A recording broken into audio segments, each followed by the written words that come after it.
And so in the book, you've illustrated for us some building blocks. And I want to look at those building blocks, if you don't mind, Joan.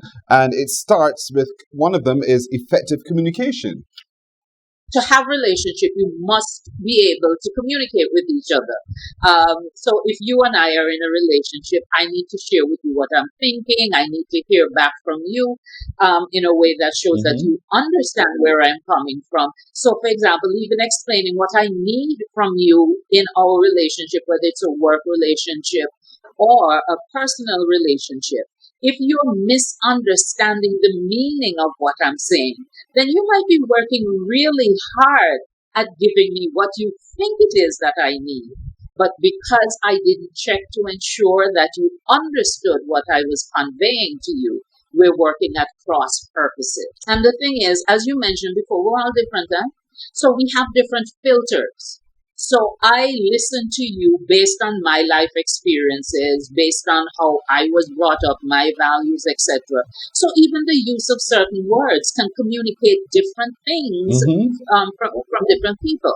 So it's important to have that feedback loop to check to ensure, okay, yes, what I'm taking away from this conversation is what you intended me to understand. Right. So one of the building blocks in building a relationship, folks, is to have effective communication and also to have a positive mindset.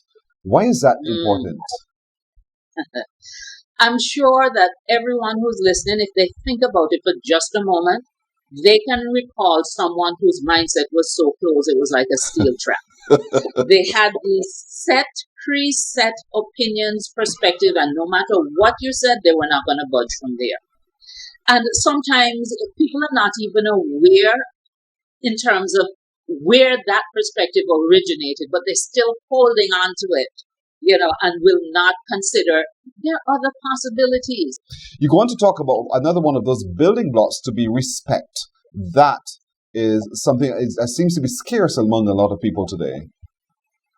Indeed. And it's one of the most common complaints that we hear, that people don't feel respected. Staff don't think that management respects them. You need a foundation that is grounded in respect. Now, respect doesn't mean that you have to agree with the other person's perspective on things, but it means that you make an effort to understand and to accept and appreciate it, and more important, the person. Because you can disagree with a person and their perspectives and their opinions, but that doesn't take away from the person's humanity, from, the obligation that you have to extend courtesy and respect to them. Absolutely. Another of those building blocks is to have empathy. Exactly. And listen, I've tried it with and without the empathy, and let me tell you, with the empathy, you get a lot further. Right? People want to be understood. People want to be appreciated. And we've spoken about diversity. We've spoken about the importance of acknowledging that people have different lived experiences. That doesn't make them better, worse, right, or wrong. It makes them different. And if we're going to have mutually beneficial relationships, we have to be willing to seek to understand other people rather than assuming that everyone sees the world exactly how we do. So with empathy, we seek first to understand and then to be understood. Indeed. I mean, we reach that mark of empathy. But above all, there's the platinum rule. Now, what is the platinum rule? People are more familiar with the golden rule, because it's a biblical principle, which says, do unto others as you would have done unto you. As far as a management principle, I advocate the platinum rule.